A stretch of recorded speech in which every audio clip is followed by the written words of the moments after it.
Can you see that color? Not really. Yeah, okay. Sorry, hold on. It says 16. What about this? Can you see that? Yeah. Okay. Alright. Measuring angles. We're going to talk about like what is an angle. We're going to talk about naming an angle. We're going to talk about what the measure of an angle means. And then tomorrow we're going to, or possibly today, depends on, it'd be nice if we can also do the same thing with measuring segments today, because it's stuff you should already know, really, from just the concept of knowing how to use a ruler. Then we're going to practice, put it together with geometry level type questions, and then you do have a quiz coming up. Possibly Friday, I'll let you know. If it's not Friday, it'll be Monday at the end of class. Okay? But I'll let you know. Alright, so look at this picture right here. We have a bunch of angles. Determine which angles are congruent. Okay, we need to wrap your mind around what the word congruent means. Congruent means that they are equal, right? So if you want, you can come up here above it and write equal. We actually can't measure these because we're not going to get protractors out, but just looking at it, my eyes go straight to this angle right here. Do you see another angle up here that looks like that exact same one, carbon copy? Did your mind go here? Yes? Yes. Okay, notice the little arc that I drew. The arc means that they're congruent. Okay, so put that on there. That's a notation to let you know that wherever you see a single arc, it's going to measure the same as the next single arc. Okay, now let's find any more congruent ones. My mind immediately goes to the very narrow one. Notice I did 2 marks this time. Why did I do 2? I did 1 on the first one. If I do 1 here, what does that mean? That means it's equal to the first one, and they're clearly not. Look how big and open that one is, and then look at this one here. So you're going to change the number of marks you make if you're now talking about another angle. Where does it look like? Yeah, that's where my eyes saw it.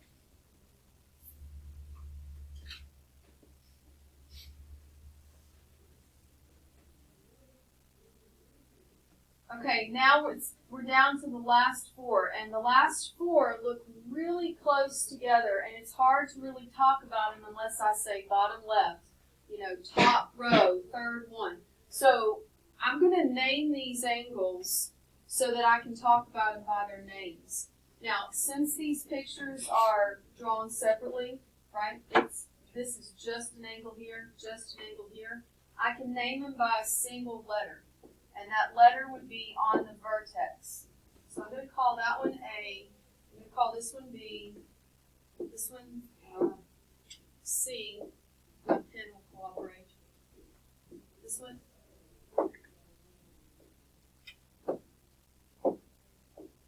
This one is going to be C.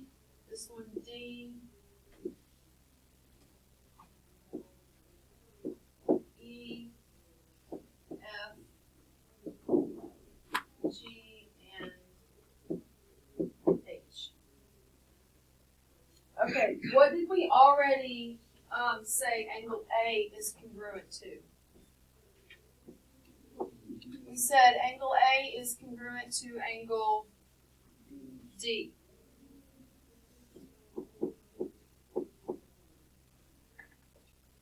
Then we said angle B is congruent to angle what? G. Look at the notation that I'm writing right here. This is really important. You're going to start seeing this a lot. This is the symbol for angle. You write the letter that's the vertex of the angle. I also call it the elbow of the angle. Notice this little notation here. It looks like an equal sign with a squiggly above it. You ever seen that before? That means congruent. Congruent means equal. It's just the fancy math geometry word for equal. Equals boring. That's algebra. Congruent is geometry. But it's the same concept. You're saying that the value of angle A is the same as the value of angle D. Here you're saying angle B is congruent to angle G. Next we're going to do angle C. I don't know what it's congruent to yet. We're just going to go ahead and write it. Angle C, if you look at the picture, what angle does it appear that it could be congruent to? And this is speculation. We're just going off of what it looks like. E? Does everybody agree? All right, so angle C is congruent to angle E. So I'm going to go to those two angles, and now I'm going to put how many marks? I'm going to put 3. You have to kind of get closer to that vertex because the 3 of them it will get out of hand. Which leaves me with saying that angle F is congruent to angle H. Now, let me show you a trick.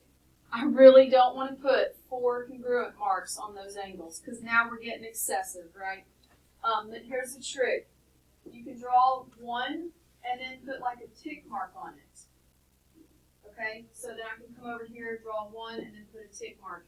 You're just noting, you're making a notation that whatever has this mark, they're equal. Okay?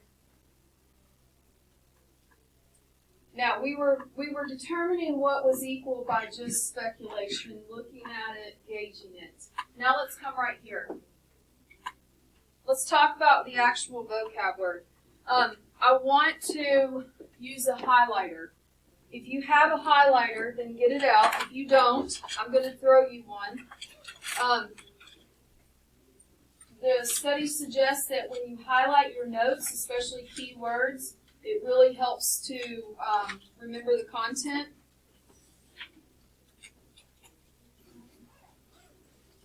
Does it matter? Doesn't matter? Good. Ah! Sorry. Gosh. Oh, look at you. Mason, you with me? Yeah. Mm-hmm. I don't need one. You know what you do need to do? I won't be mad if you'll figure it out. Thank you. You need one? Catch. Gotcha. Woo, sorry. Ready? Okay. All right. Do you need one? Nope. Emma, do you need one? Oh, wait. You have 2 Emmas. Right? You're Emma. Yes? Okay, we have 2 Emmas and you're in. That's not going to work. All right, so I'm going to try to remember Emily. Emily. This is going to sound stupid. Emma, Lee, or Emily? Gotcha. Okay. Do you need one?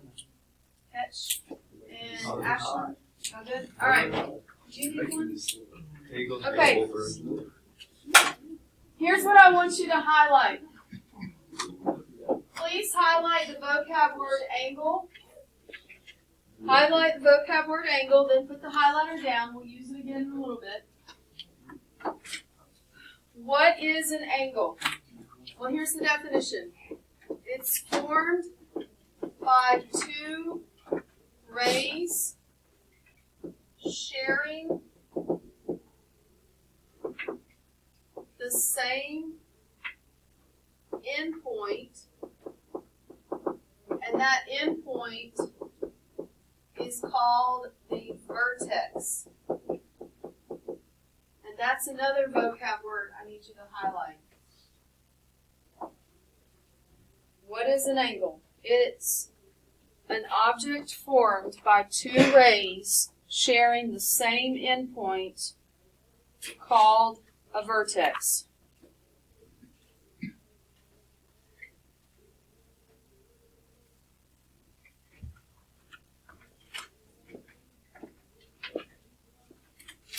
I sometimes refer to the vertex as the elbow of the angle. to really help people know that I'm definitely talking about the corner of the angle. I want you, where you highlighted the word vertex, I want you to now highlight the actual vertex in this picture. Please highlight the vertex in the picture so that will draw your attention to it whenever your eyes scan the word vertex. Okay, this is where we're going to practice naming an angle. This is huge. This is really important. If you get naming angles wrong, it messes up everything we're going to do that involves an angle. Okay, so please learn how to name them. This example right here, this is an angle. The vertex is A. You have points B, A, and C on the angle. Then you have this random number 1 in there that's just floating. There's no degree symbol. It's just a floating 1. Okay. How do you name it? You name it by either the vertex, if it's just a single angle. So what does that look like? We're going to skip around. Watch me. Actually, put your pencils down, and I'll give you a second to copy it. So just watch. You can name that angle by just angle A. That's one way. Another way is the 3 points on the angle. I'm going to put 3 points on the angle. One of them has to be the vertex, and that has to be the middle letter, by the way. So as you're tracing it, it could be B, A, C, or reverse, C, A, B. So it could be angle B, A, C, or angle C, A, B. Right? Or, and this doesn't happen a lot, this really only comes up if the picture has a ton of stuff going on and it's too complicated to throw letters in there, so they just throw numbers in there instead. That 1 right here is saying, hey, from here to here is angle 1. So you could name it as angle and then whatever the number is floating on the inside. That doesn't happen a lot. It's usually the 3 letters. This is the majority of the time. Now write all that down, now that you watched me do it.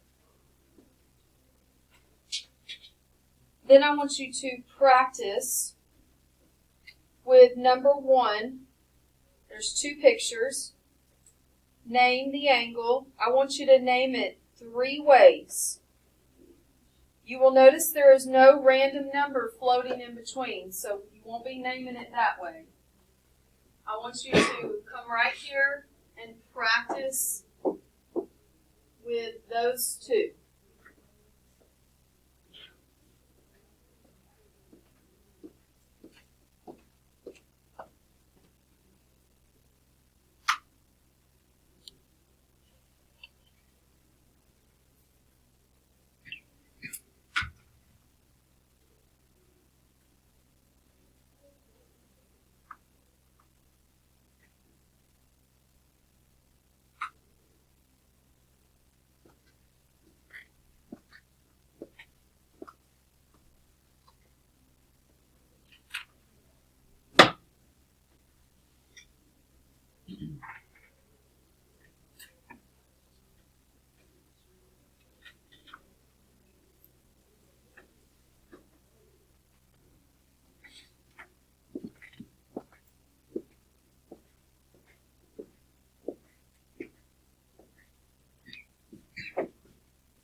Okay, your first one you should be done. What's one way with 3 letters? Okay. What's another way with 3 letters?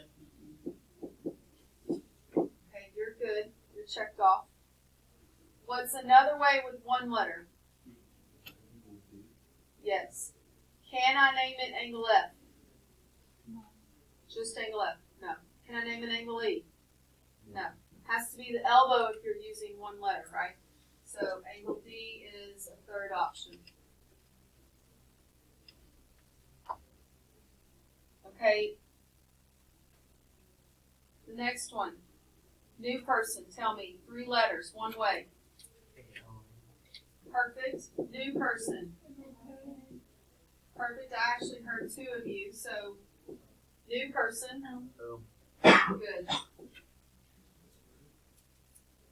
Okay. The next part is saying use a protractor to identify the measure of each. We're actually going to breeze through this because this does not, we don't really use protractors anymore. And the idea is because it's kind of an old adage. This is to help you understand that when you're talking about the measure of an angle, you're implying like the space from the one side that stays put and then the other side that opens up. You're talking about that type of angle, right? So if you look at this protractor, this is considered when it's in like its stationary point. Angle AFC. Trace your pencil or your eyes on AFC.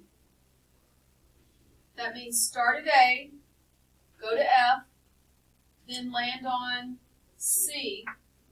So in this case,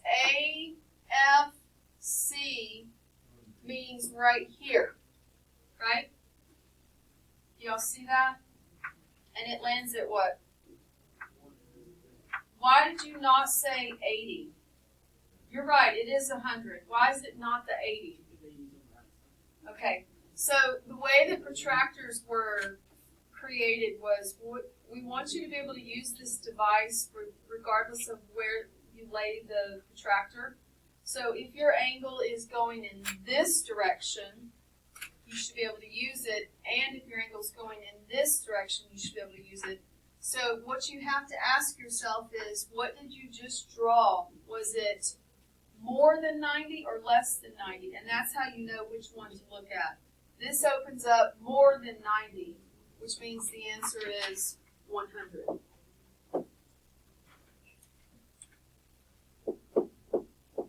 All right, angle AFB.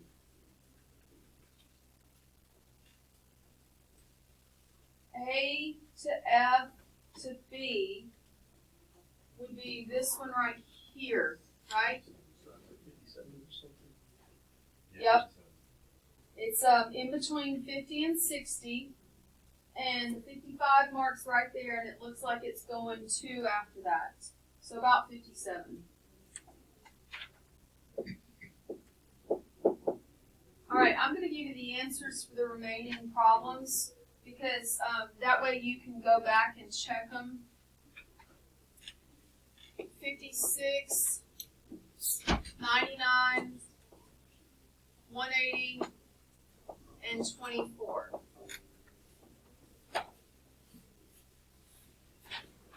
This is awesome. 56, 99, 180, and 24. That's about as much practice as you're going to get with a protractor.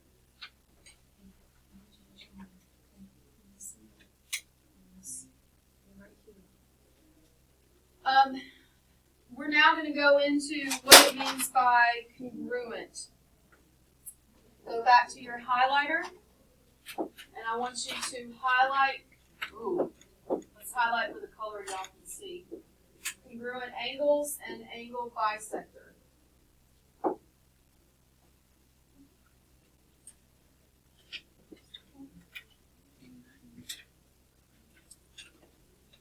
Okay, we've already talked about congruent angles. Now we're going to put the definition on paper. So, congruent, remember, is a fancy geometry word for equal. And if we're talking about angles, it means they have the same measure. So, what are congruent angles? That would be angles with the same measure.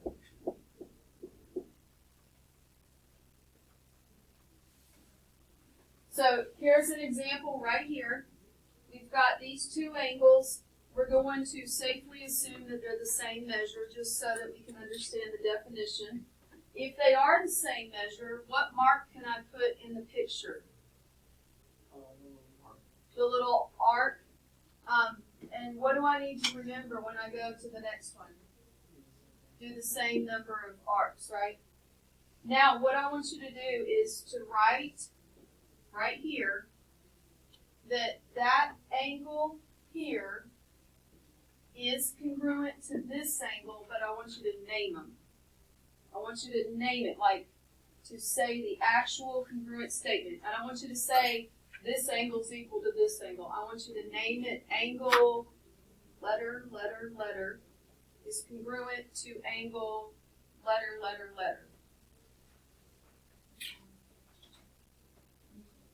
Whatever I write, you write.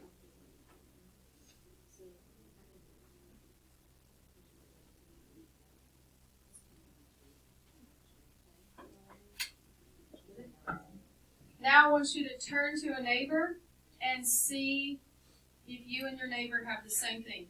Is it possible that you both could be right with different angles? Yes. Why? Because you could do like FED, you could do E, you could do AJ. You can read backwards. Yes. So turn to your neighbor and see if you happen to write it in the same order or in the exact reverse order. If you did, then you're both right. So that's not a rule, you have to do it in the same direction. Yeah, you don't have to. It's way better than my geometry class. But they both have to I go. got Like sold you for it. have, You gotta can't go. Say, you have to say blank is equal to blank. You can't say B to F is equal to B to I. Right. No, Okay. you gotta always, use. You I gotta use do. 3 letters. If I do D, E, F, do I have to do I, J, K, or can I go D, E, F, K, J, I?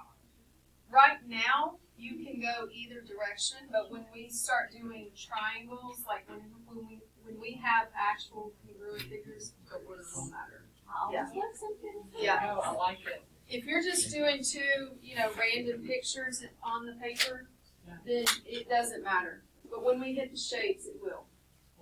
Thank you, Miss Holcombe. You're welcome. All right, so you should have named it one of 2 ways. You can say angle DEF is congruent to angle IJK, or you could reverse those. What would have, it's not lazy, but what would have been the,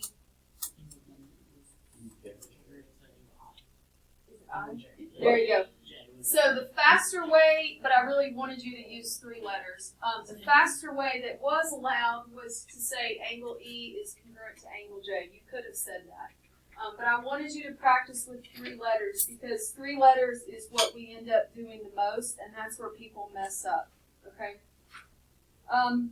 What is an angle bisector? Okay, remember, mathematicians name things to help you learn what it means, or to help remind you. Bisector, I see the prefix bi, think of bicycle, means how many wheels? 2. Bisector means it's intersecting to create 2 equal parts. So that's what a bisector means. So look right here. Let's write a definition. In terms of an angle, it's when a ray divides an angle into 2, I'm going to abbreviate congruent by drawing the congruent symbol, angles. So less to right. What is an angle bisector? It is a ray that when it divides an angle into 2 congruent angles. So if you look at this picture right here, using 3 letters, trace your eyes on 3 letters that would be the outer largest angle in that picture. Trace your eyes over 3 letters that would be the largest angle in that picture. Now, did you go MLP? Yeah. Perfect. Okay, so the large angle is MLP. What is the ray cutting it in half?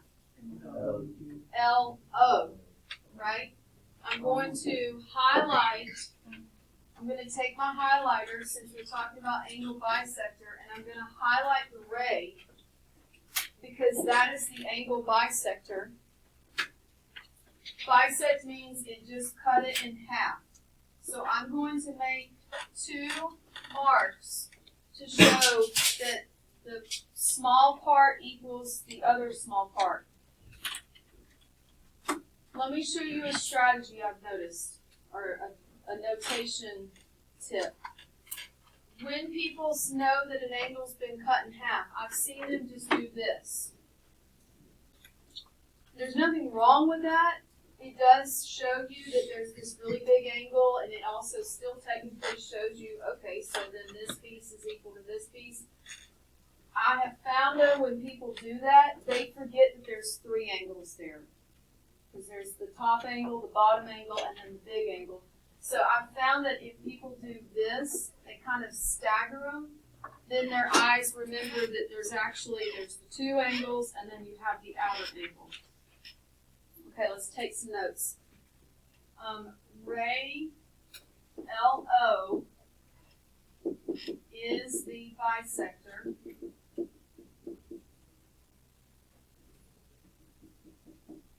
And now we're going to write the congruent pieces that we have. I'm going to trace my eyes. I've got MLO. Very good.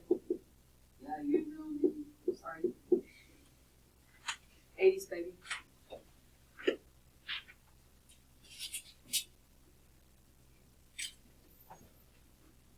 All right, now let's practice this for 5 problems. Okay, so go to the back.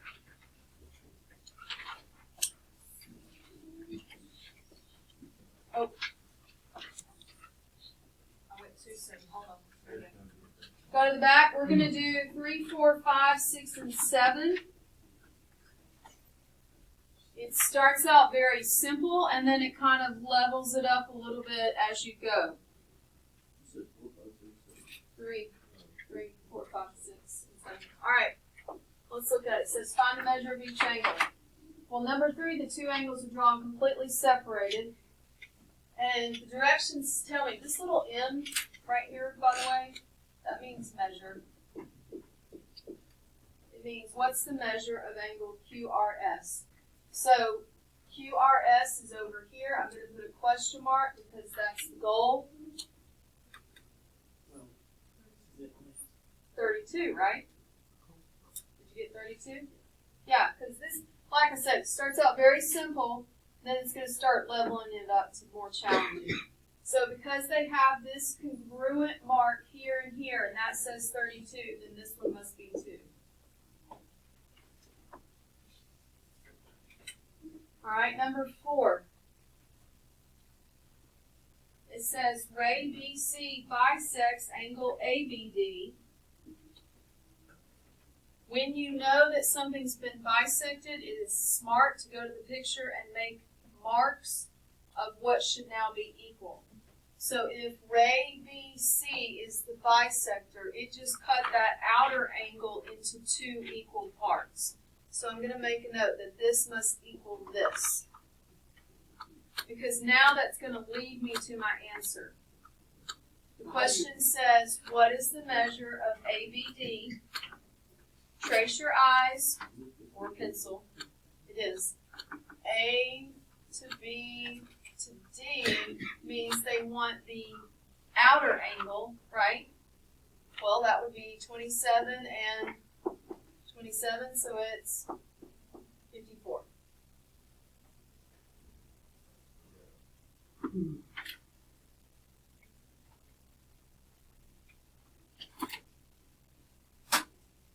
All right, number 5 says angle XYZ is 128. Which one's XYZ? Is it it's the outer one, it's the big one. So in your mind, you have to remind yourself that from here all the way to here is 128 degrees, right? Now the question says, tell me the angle XYV. So you got to find it. X to Y to V means here. What is it? Because if the whole thing's 128 and they're clearly showing you that these are equal, you would divide that by 2 and you get 64. Now, that was too easy. Now let's level it up to polynomial expressions. Which means it's the same thing you just did. The difference is, once you find the measure of the angle, you set it equal to the polynomial, and there's how you solve it, okay? So let's look at it. If angle FGH is this crap, right? So F to G to H is this crap, and H to G to I is this mess, then what is the measure of FGH? Well, before I can actually tell you the measure, what do we clearly have to solve for first? We got to know what X is before we can actually state the measure. The first thing you need to do and get used to doing is label your picture. It will help you determine like the attack, the plan of attack, your game plan. So I'm going to label my picture based on what they told me. It says F to G to H. So F, G, H is what? So I don't have a lot of room right here, so I'm just going to write it here. 21x minus 6 degrees, right? See how I did that? And then they're saying H to G to I is 15x degrees. So H to G to I. So this is 15x degrees. Now it's saying, hey, find the measure of this angle. All right, well, we need to find some type of relationship with x so we can set an equation up and solve for x. Look at your picture. There's a mark in the picture. There's 2 marks that are telling you the relationship. They are equal. Or congruent. There's your equation. That this mess has to equal this mess, which means set up your equation. Okay? So 21x minus 6 has to equal 15x. And then now, guess what? That is what we practiced in Unit 1. That's solving a 2-step equation.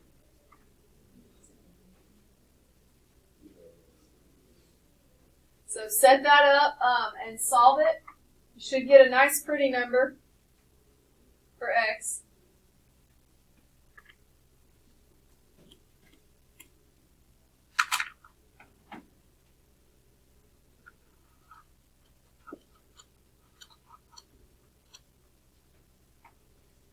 So in solving this, you should notice that you have an x on the right and the left. You don't want to move 15x left because then that leaves nothing on the right-hand side. So I'm actually going to move the 21x by subtraction up underneath its like term. And I end up with negative 6x. Then I'll divide the negative 6 that's next to the x to the left, and you get 1. Now, did it say solve for x? No, it said solve for an angle, right? Well, now we know x is 1, so you need to go and find the expression for the angle they told you to find and plug it in. It says to find FGH. Which expression was that? That was the 21x minus 6. And what is x? 1. So 21 minus 6 is 15 degrees. Just subtracted 6.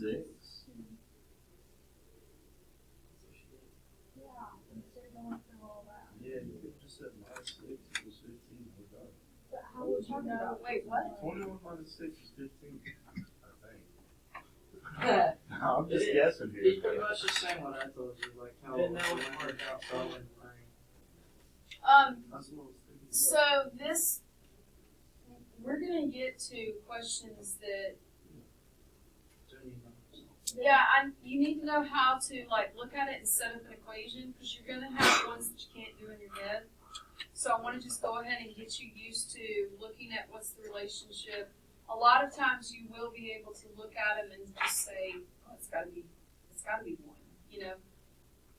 But wait, what happens when we get to that question where you can't just look at it and answer it, and so you're kind of paralyzed and don't know how to proceed. So that's why we did it this way. But yeah, that particular one, you know, if they're equal, then you know this has to be 15x, and then I can see where you're saying to yourself, well, then x has to be 1. Y'all try the next one. The next one is the same concept. They are drawn separately.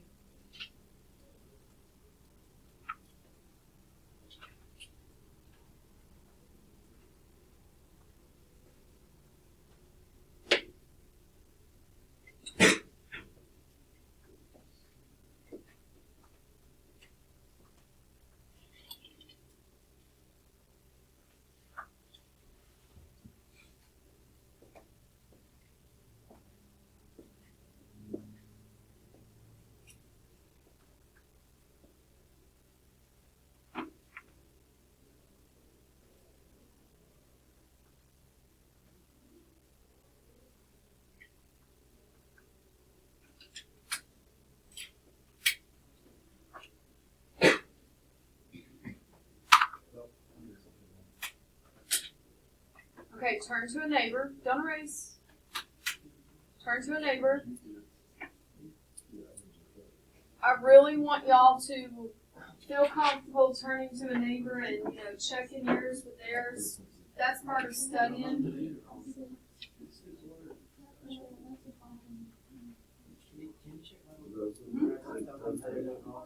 All right, let me see. People think the Look like it? Yeah. Right. Are What'd you get? Is blurring together? oh yeah. You got it.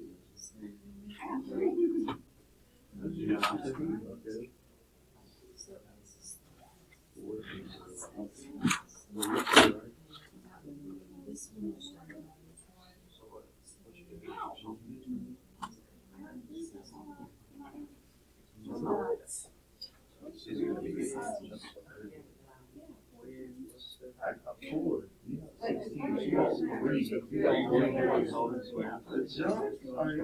where it's like 3x plus 7 equals 7 minus 5. Well, that's the. You shift the x. So this would be 7 times 1 minus 5.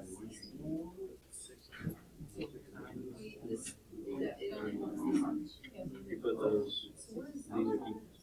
So these Oh, you're saying, equals okay, this. well, you don't And have then we're gonna try to shift the x around.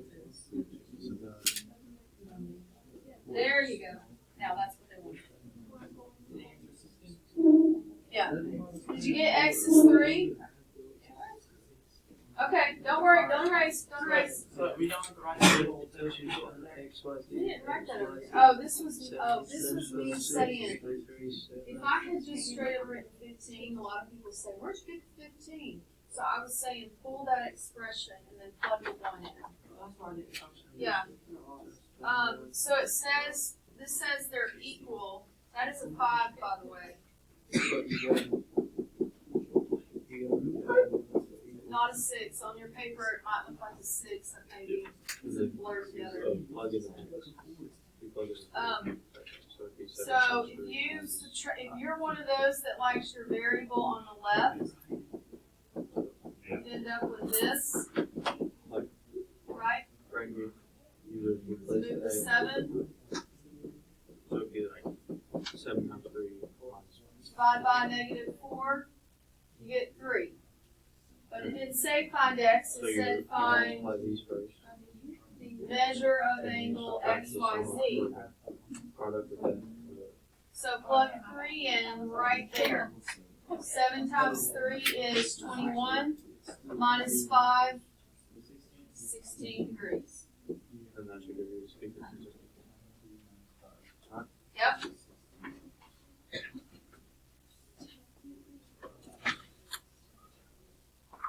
Emily, did you find out what you? I thought you were talking about that angle was 3. Oh. So then I was like, You're good. So you actually, you had it. yeah. Okay. 3, then 16, right? That's what I got the first time. Okay. Alright, last part, then we'll go to our digital practice. You've actually already been doing this part, but now we're going to put it like on paper because it is called an angle addition postulate. First of all, please do not get caught up in the word postulate. I know you don't know what that word means. It's okay. I can't even tell you the true definition of it. I just know what it is. I don't know how to describe it. In math, just like in science, there's conjectures, theories, statements, things that hold true no matter what day of the week it is, right? Okay, so as math was evolving and geometry was coming about, they noticed trends in geometry, and so they started calling them corollaries, definitions. We already talked about the three undefined terms: point, line, plane. They have axioms, they have postulates, they have theorems. All of those words mean a statement. It just means a statement in math, kind of like a rule, a law, okay? And postulate means something that gets used later to prove theorems, okay? So don't get caught up on the word postulate. This is called the angle addition postulate, which is as simple as saying, hey, if you have this angle and you add it to that angle, you're going to get the same value as the big angle. That's all it is. All right. Something so simple and elementary, you might think, why is that even necessary? Because that's how nitpicky math is. They're like, we got to name this something because we're going to use it later. All right, so let's fill in our notes. By the way, I do want you to highlight it, though. I want you to highlight that this is called the angle addition postulate.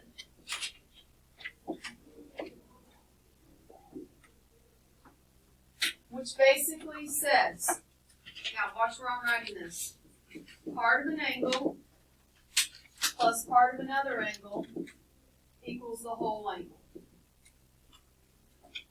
Now, let's get specific in that picture. For instance, angle ABD plus angle DBC will be the same value as the outer angle ABC. And then now let's put those marks to show like this is one angle. I'm going to do 2 marks to show this is a second angle. And then now I'm going to leave it alone. I don't even want to do the third one because it's going to get messy. But you're saying angle ABD plus angle DBC gives you the outer angle ABC. So let's look at this. Number 8. It says find the measure of DEF. I would take your pencil or colored pen or highlighter, and I would highlight the angle they're wanting you to find. So your eyes will add the correct things together. So in this case, it's just as simple as adding 22 with the 48, right? What do you get? You get 70. So you get 70 degrees.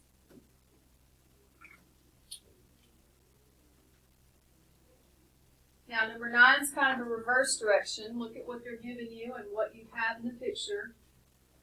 They're saying TUW is 158. Which one's TUW? It's the outer one. When you have that, it might help to come out here to the outside and draw like a really big arc and label it to yourself like, okay, so that whole thing's 158. Then I know this little chunk's 67. It says to find VUW, and I'm going to put a question mark there. Now, what's our strategy here? Subtracting, right? We've got the whole and the part. We need the other part, so we're going to subtract. And what do you get? 91 degrees. All right, that was too easy. Let's level it up. Let's take it away from just plain old numbers, and let's throw algebraic expressions in. Just remember to... Please stand with Wesley Thomas to the office for a moment, please. Sure. Thank you. just remember to find the value of the angle or the relationship, and then that's how you proceed. So let's look at number 10. Says, and clearly we want to label our picture here, right? We don't know anything in the picture. So it says D to G to E is 6x minus 5 degrees. So D, G, E is here. I'm going to write 6x minus 5 as best as I can. Then it says E to G to F. So E, G, F is 12x plus 11 degrees. What is FG to D? Which part is that? That's the whole thing, right? Trace your eyes. F to G to D is that entire thing. And what are they telling me it equals? Well, I mean, like, what measure? I'm sorry. It says right here it's 33. Then it says, what's x? Okay, you need a relationship. Where am I going to get the relationship? Those two angles have to do what in terms of 33? They have to add to equal 33. It helps if you draw your like if you label your picture, because then you can see, okay, well, if the whole thing's 33, and then this chunk's that crap, and this chunk's that crap, well, then these two pieces of crap have to add together to equal 33. Yeah. So set it up and solve. You've got the one chunk plus the other chunk has to equal 33, and solve it. Combine like terms and start moving things. I was doing them like 7 equal to, like they were on the one. Setting each of them equal to 33? No, like 6x minus Oh. 5 equals 12x plus 5. Oh, yeah, no. It didn't say they're congruent. Yeah. If it said they were congruent or had those marks, then that would be what you do. All right.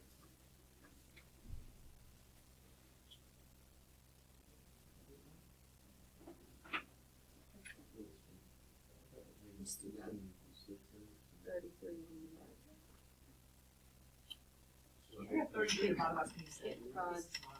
Hold on. Oh, Yeah, you gotta move the. No, 27 divided by I 8. did up about 3.5. I'll do it. Yeah, 27 divided by 18 is nice in the calculator. What is it? 1.5. What's wrong with that? You're in high school. It still doesn't seem right because we don't get those many often. That's what I got. 1.5 is the answer, and it scares me. A little bit. No, it's right. So X is 1.5 or you want to crash it. Well, it says what's x. So, okay, great question. Hold on.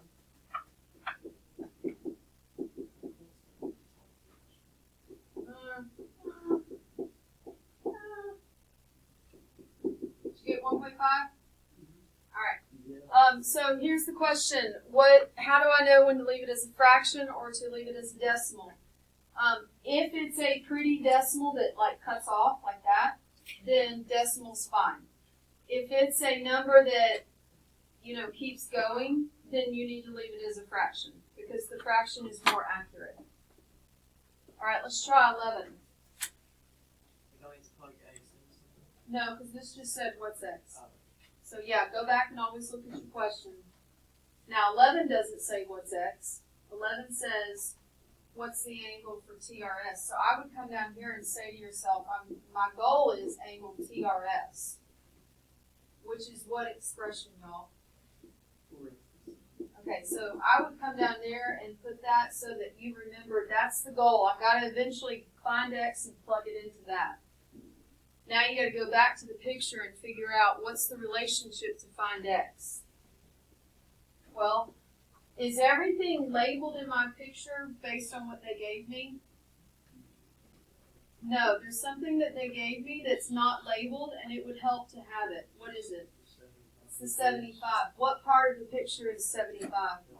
That outer angle. Trace your eyes on it. TRV. From TRV is 75 degrees. And And now you can see, okay, well then the two piece, like part angles, have to do what with 75? They have to add to equal 75. Does that make sense?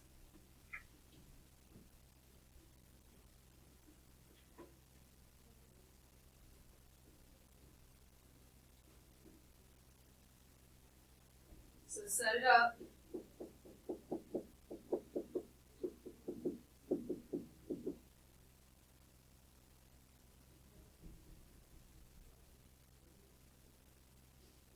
Combine your like terms.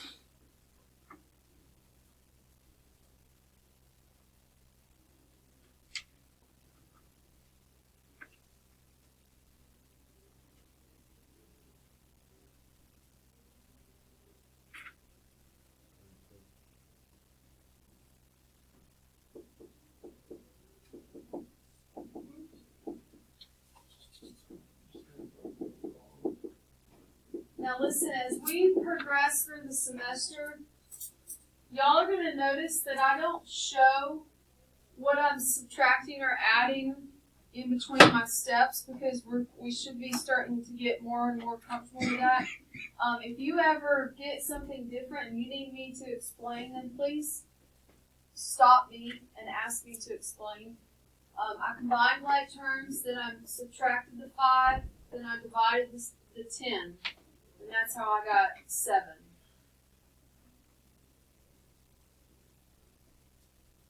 What do I do with the 7? Plug it in. So 28 plus 7 is 35. This is you need to see this is 4 times 7 plus 7. 35 degrees.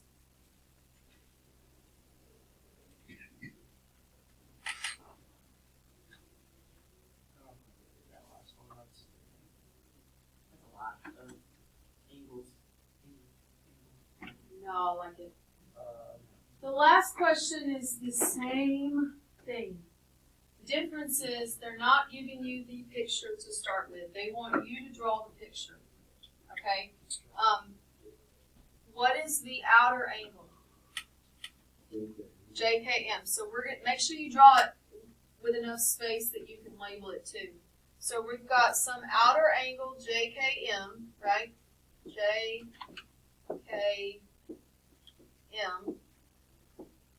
And then it says L is in the interior of JKM. That means that there's a ray coming out of here with L on it. That's what that means. And then now we can label it. JKL is 15x minus 9. Okay, my question to you is that the top part, the bottom part, or the whole angle? J to K to L? It's the top part. So 15x minus 9 goes here. Then JKM is 7x plus 18. Is that the bottom part or the whole thing? That's the whole thing. So we need to come on the outside out here and say from here to here is 7x plus 18.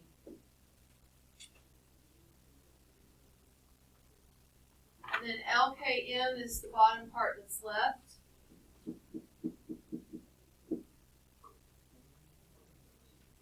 Once again, we have part, and whole thing. The two parts have to add to equal the whole thing. That's just your equation. It is a multi-step equation. Set it up and solve. So the two parts add together. What are those two parts, by the way? Well, I mean, name them to me, sorry. Like, tell me the expression for the two parts. 15x minus 9 Okay, plus 4x plus 3. okay. And that has to equal the whole thing, which is 7x. perfect.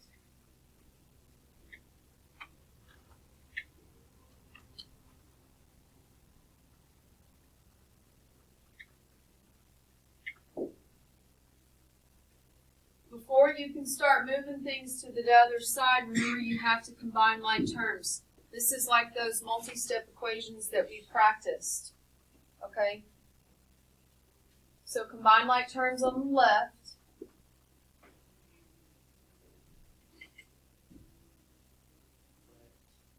Oh, yeah.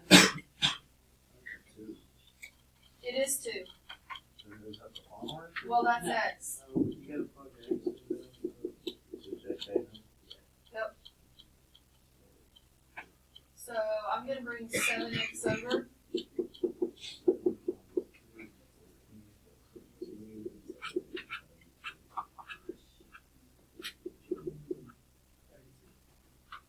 You get X equals 2.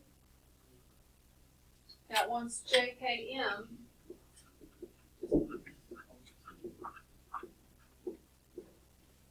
I don't have a lot of room, so I just went ahead and wrote the answer. Do you know how I got 32?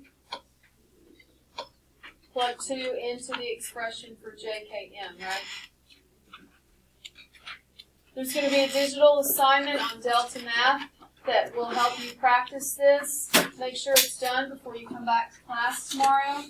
I'm actually going to let you go ahead and pack up because y'all did great. I don't mind if you stand up and stretch or chit chat. Just don't get loud and don't go to the door. Oh, this is plus then?